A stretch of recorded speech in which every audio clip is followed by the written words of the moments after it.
Saludamos y agradecemos a la audiencia que sintoniza Diálogos con Valor, que es el espacio de la Asociación Cristiana de Jóvenes en Radio Plural.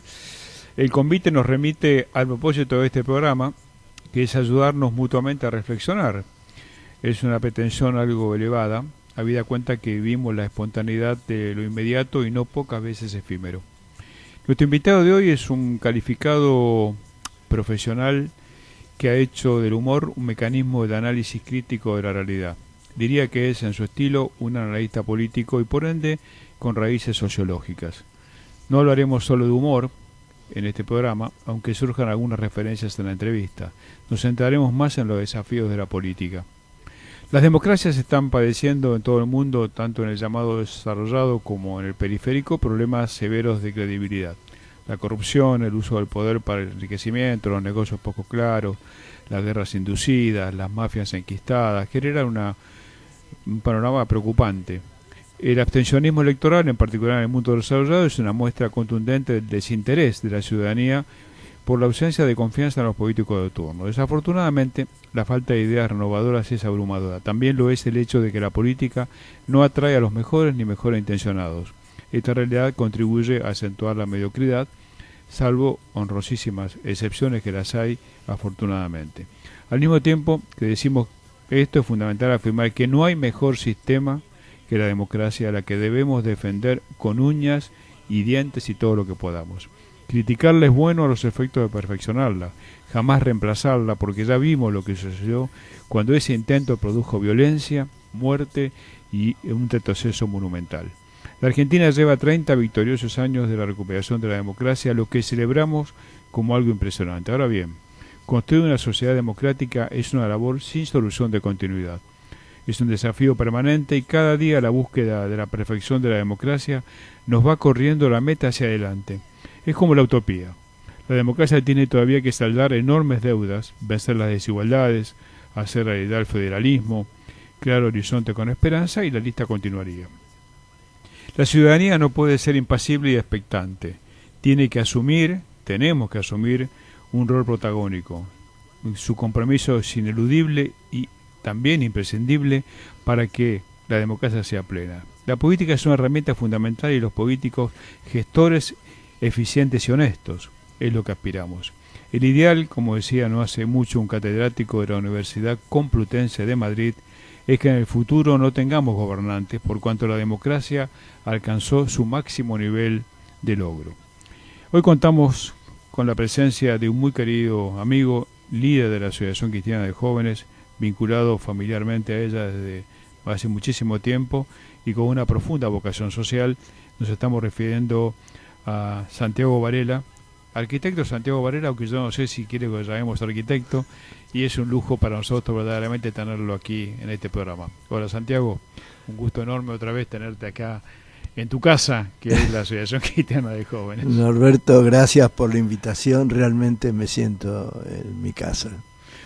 Sos arquitecto y ejercés de analista, utilizando el humor como herramienta. ¿Cómo es esta combinación?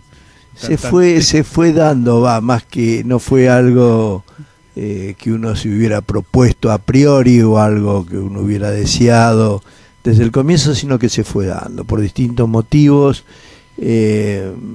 Terminó así la historia, digamos. Sí, ¿no? Yo hice la carrera, me recibí, después en este país yo ejercía, pero hice una buena experiencia profesional, pero no ejercía como profesional liberal, digamos, sino que ejercía la profesión, estaba en una empresa del Estado, trabajando como arquitecto ahí, y las empresas del Estado están muy vinculadas a los vaivenes de la política, y bueno, hubo una de las tantas dictaduras que hubo, y yo estaba ya militando también, y bueno, eso hizo que tuviera que dejar la empresa, la arquitectura, y conservé la vida, por suerte. Es cierto, bueno, pero la arquitectura la continúa tu hijo, ¿no?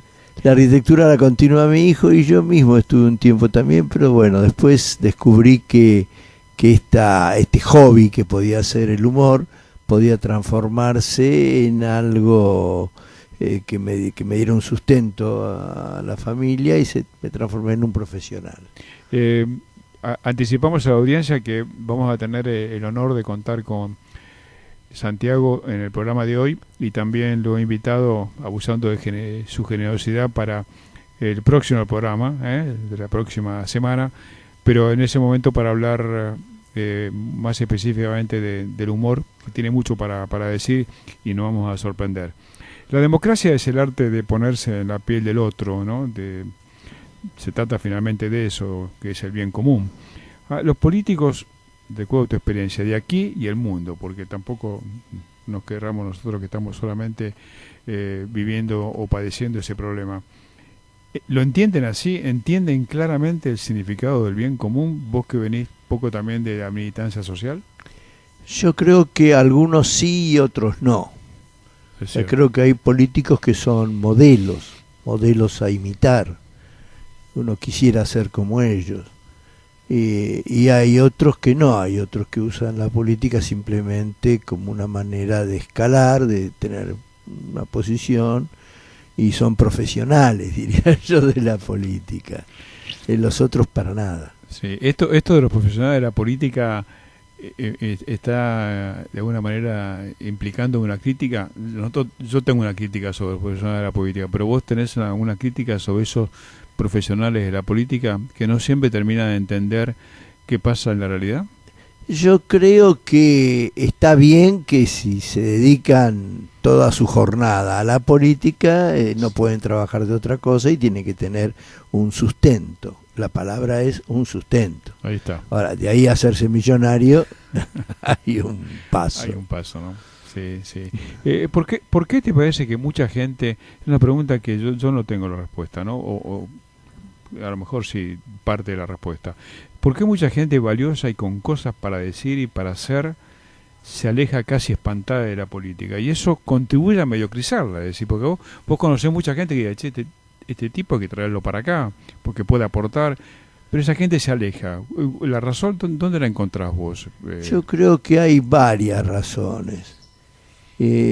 Hay una que no descarto, que es la exigencia que te da, que te exige valga la redundancia, la política. Yo trabajé poco, fui más bien un militante en los años 70, pero esa militancia tenía un nivel de exigencia, de tiempo, de dedicación, que muchas veces yo sentía que la familia tenía por otro lado, claro, digamos, un contrapeso en eso, que había, y había una exigencia de estar con mis hijos chicos, de jugar con ellos.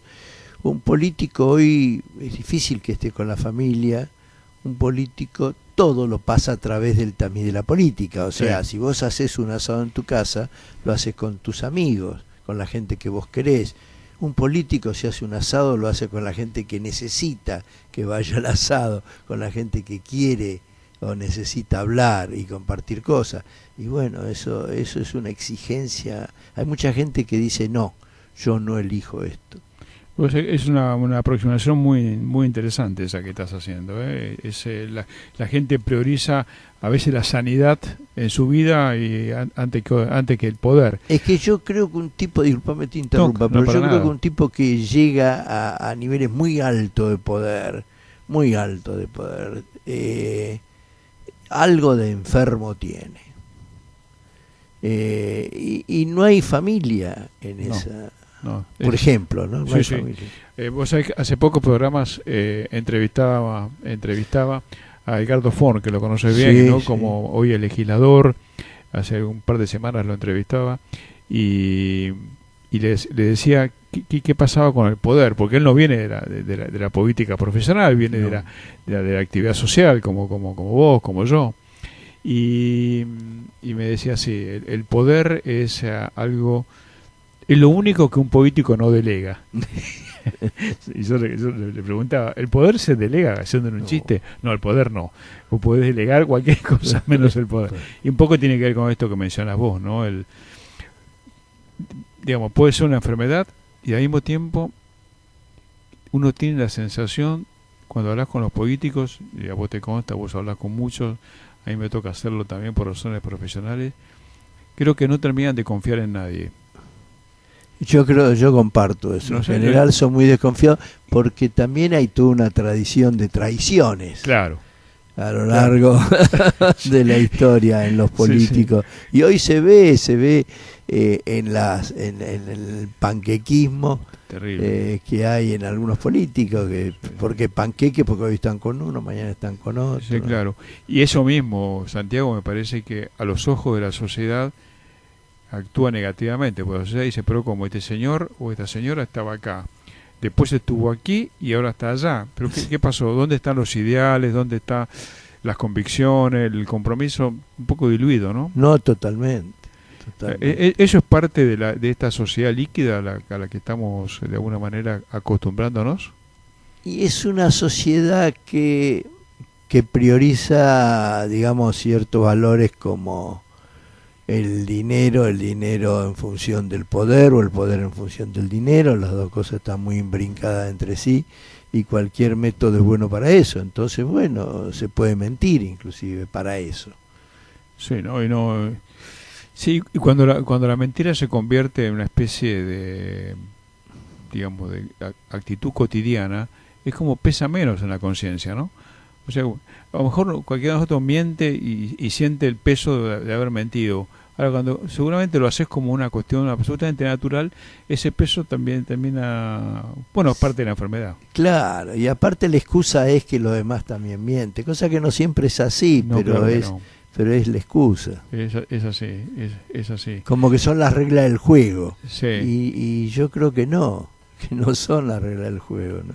Sí, ahora esto también pasa en Argentina o ves que pasa también en otras partes Yo creo que pasa en otras partes más que acá. Sí, ¿no? Yo estoy asombrado en estos días.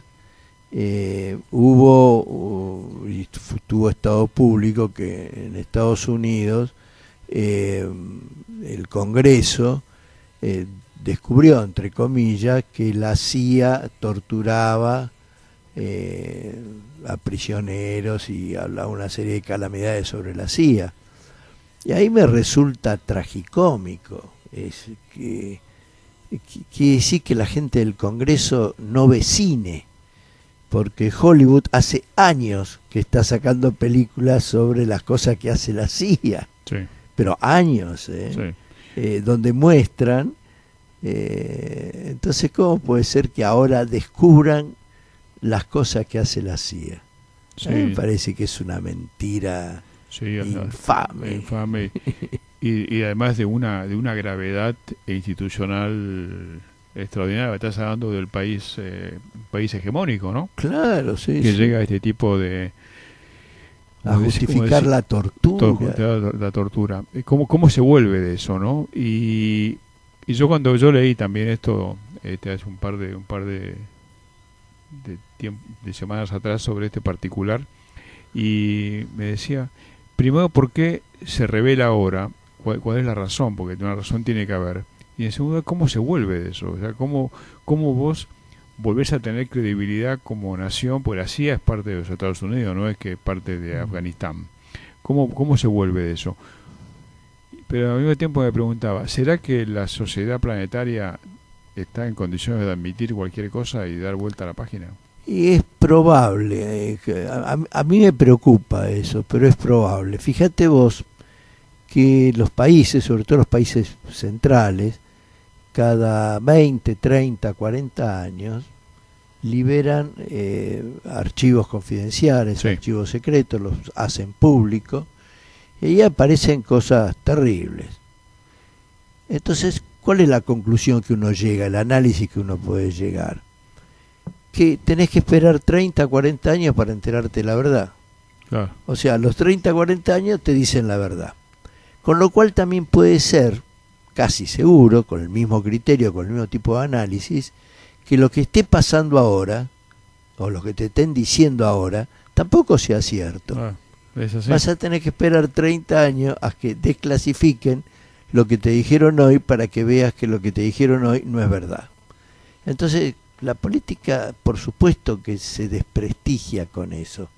Yo creo que la política se prestigia con los militantes jóvenes, con la gente joven que quiere cambiar el mundo, que quiere un mundo más justo, lo vemos en España, lo vimos acá, cuando la gente, cuando jóvenes pensamos que podíamos cambiar el mundo y estábamos decididos a cambiarlo y éramos inocentes y perdimos como en la guerra, pero bueno, pero pensábamos en eso y ahí no teníamos dobleces intelectuales, pensábamos una cosa y íbamos detrás de eso, nada más, muy honestamente. Y hoy tenés que confiar en esa gente joven. Los Podemos en España y otros grupos. Sí, sí. Lo de España es un dato muy revelador, ¿no? A dónde ha llegado el estado de corrupción también de España, el estado de desánimo de la gente, claro, un 24% de desempleo global y casi un 50% a nivel de jóvenes, ¿no? Ha llevado a la aparición de esta espontaneismo, ¿no? Político, ¿no? Con posibilidades de tener un suceso electoral, ¿no? Sobre todo cuando no le creen a la clase política, que sigue haciendo, salvando a los bancos y no a la gente, por ejemplo. Sí, sí. Fue muy evidente en España, muy evidente. En España es muy evidente. El siglo XXI, siguiendo este hilo de esta conversación, nos plantea nuevos dilemas éticos, políticos, ¿no? Que en muchos casos tienen que ver con la vida y la muerte. Por ejemplo, volviendo a Europa, la inmigración en Europa de cada día encuentra más resistencia por la decadencia del viejo continente. O sea, Europa comienza a cerrarse otra vez a la inmigración. El Papa se lo está haciendo notar, lo hizo hace un mes aproximadamente, cuando fue al Consejo Europeo a decirles esto.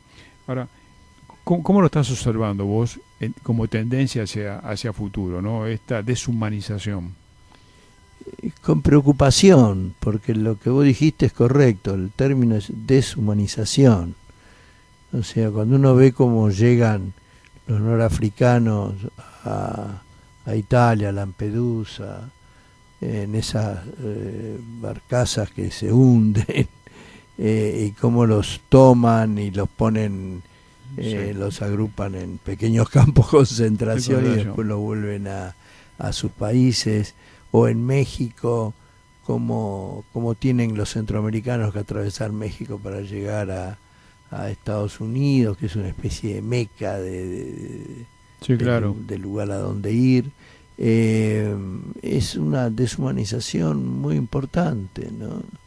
O sea, y es muy preocupante, porque en vez de ser solidario, la gente y los pueblos están temerosos, el otro es distinto, en el caso de los europeos el otro es negro, el otro es musulmán, el otro habla otro idioma, y bueno, y se producen esas cosas que a veces nos hacen acordar a los comienzos de la Segunda Guerra Mundial, cuando la culpa de todo la tenían, en este caso los judíos, la culpa de todo la tenía el que era distinto.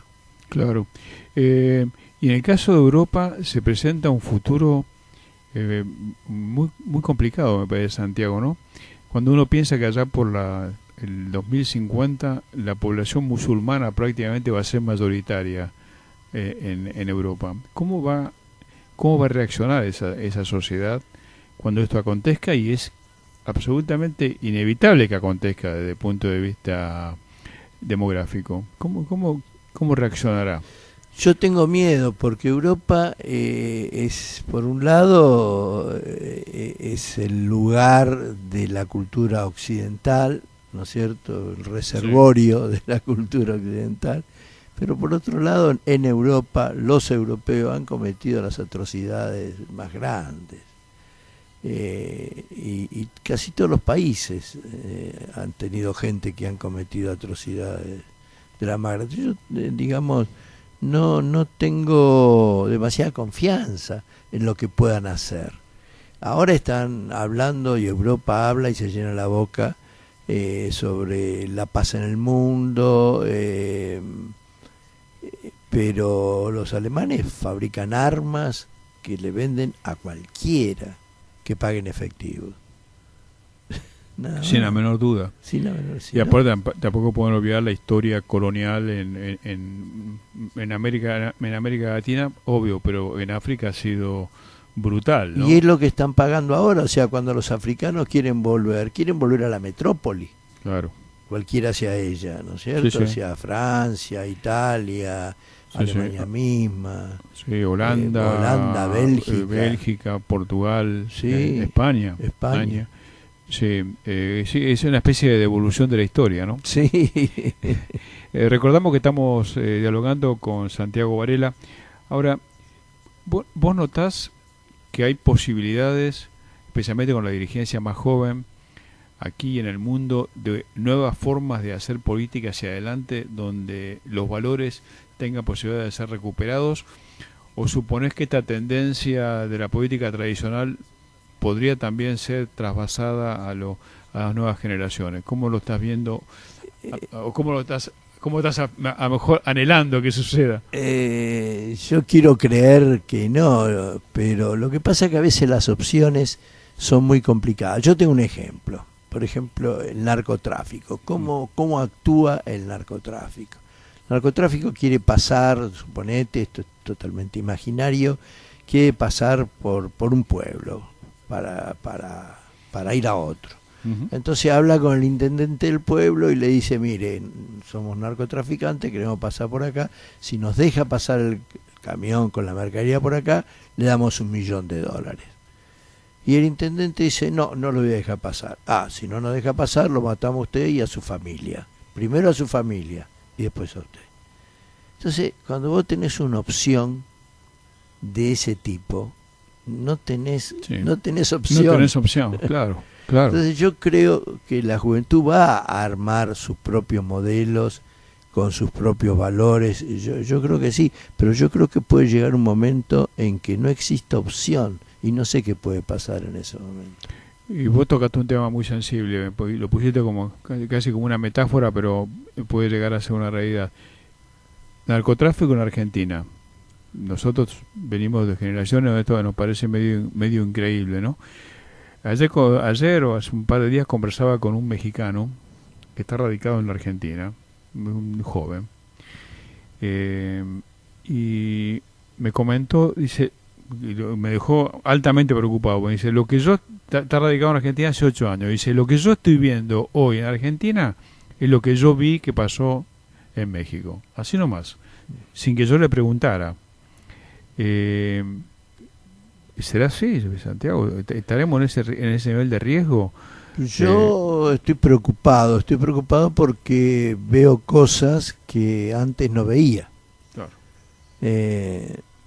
Y no se pueden ocultar, no se pueden tapar. Aparte el narcotráfico tiene un poder impresionante de seducción, diría yo. Sí, cuando te pone una valija llena de dólares, te compra, es corruptor por donde se lo mire. Absolutamente. Y corrompe.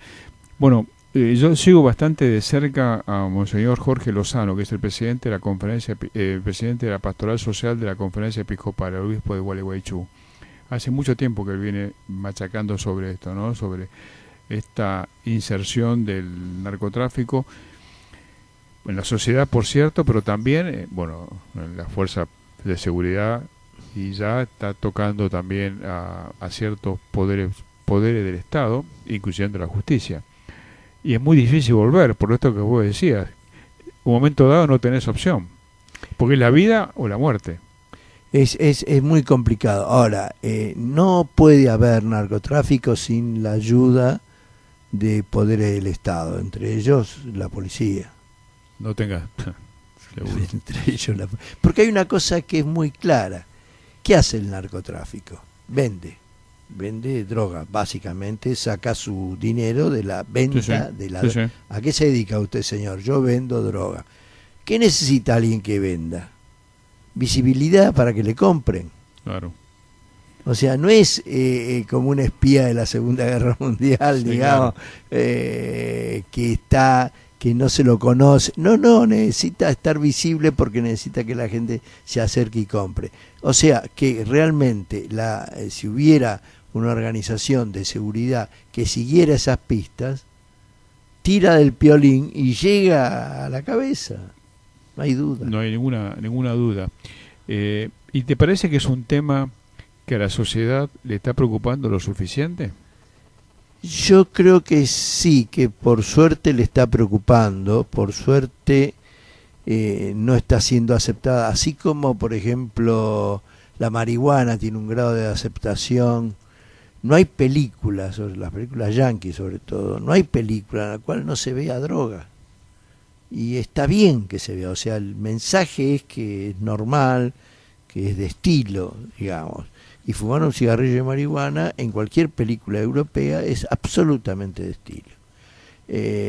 Lo cual es una publicidad increíble.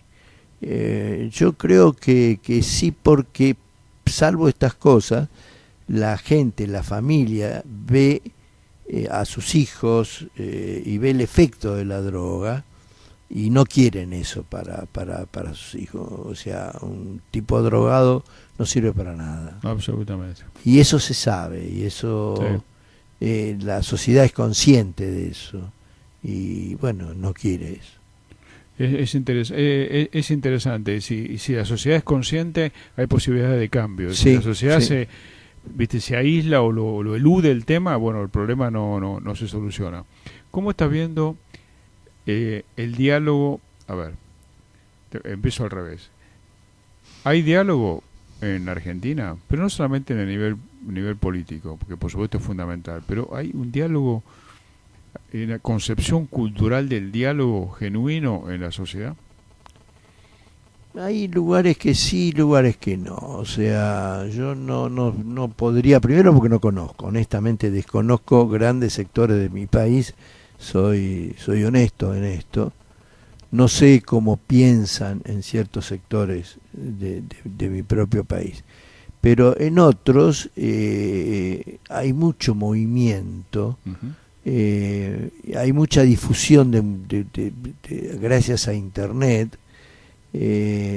Las voces se pueden escuchar, aquel que quiere escuchar puede escuchar, aquel que quiera saber puede saber, el que quiera interesarse de cómo piensa fulano o sutano No puede llegar perfectamente. lo puede llegar perfectamente a Sí, fulano o sí, sutano sí. y sabe qué piensa y cómo piensa. Sí. Eh, Y anticipándonos a lo que va a ser el próximo programa, que vamos a hablar eh, la semana que viene un poco sobre humor. Eh, Hace poco participaste en el Café Tortoni de nuestro ciclo El humor es cosa seria, y dijiste algo que me gustaría que en un minuto lo pudieras, si se quiere redondear, que vos decías sí, que el humor es, vos me dijiste en ese momento, sí, el humor es una cosa seria. Como digamos, afirmando el título del ciclo, pero como que el humor es una cosa seria. ¿Y por qué? es serio porque el humor es una herramienta y se usa como cualquier herramienta para hacer, en este caso, un análisis de la realidad, y se puede hacer desde el humor como se puede hacer desde otro lado. En ese aspecto el humor es una cosa seria cuando se cumplen ciertos requisitos, o sea, que sea honesto, que no mienta adrede, nada, y que lo que dice sea básicamente posible o cierto, ¿no? Entiendo, ¿no? A mí me quedó claro, pero me interesaba que, anticipando lo que vamos a conversar la semana que viene, que pudiese quedar más o menos claro. Santiago, gracias por habernos acompañado y no te decimos chau, sino que te decimos hasta luego. Hasta la próxima. Hasta la próxima. Gracias a ustedes. Ha sido Santiago Varela nuestro invitado de hoy. Como decimos siempre, Argentina anda y camina con la esperanza activa. Hasta nuestro próximo encuentro por la 103.9.